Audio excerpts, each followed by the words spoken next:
Welcome to Creamer Media's Resources Watch, a weekly video roundup of the events and people making and shaping the news in the mining industry. This week, Canadian miners ramp up their PR campaign against the controversial C300 bill.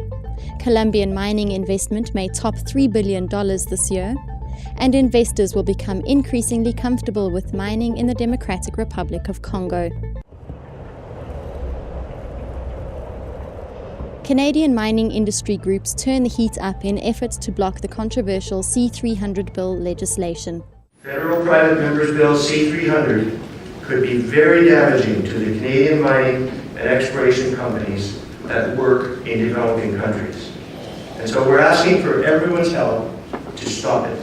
On the issue of Bill C300, I will continue to oppose that, and I would encourage you, as John has this morning, to get involved, to send in your concerns. Certainly encourage those MPs who have voted against the bill, but certainly take a look at those MPs who have not and contact them and let them know of the concerns that you have.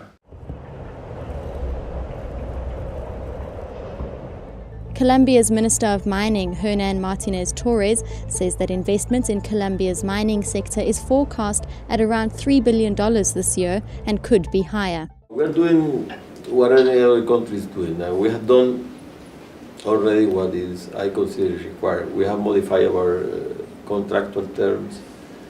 We have modified the mining code to allow for larger exploration period. We have introduced tax incentives. We have introduced the stability contract, legal stability contract. So I think that we have done most things, and that's why we are attracting this investment. Investors are set to become increasingly comfortable with mining in the Democratic Republic of Congo, which has the potential to become the largest gold producer in Africa. And this leads, I believe, to what I've termed the African development resource cycle. And I think if you go across the African continent and you look at the examples of where that's existed, and I'm going to take you through a few now, you'll see the impact of this. And first of all is the legislation of a new mining code. That's normally the first thing that investors look for, or the juniors look for.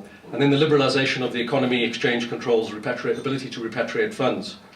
And then there's normally the basic undertaking of some desktop studies to look at the potential. And that's normally done by juniors. The majors also look at that. But very often it's the juniors who go in there with the early seed investment dollars, and that leads to discovery success.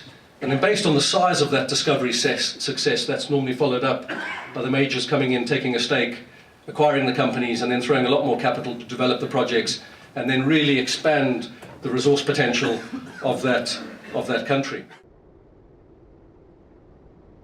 For mining news as it breaks, stay logged on to miningweekly.com and register for our free daily newsletter.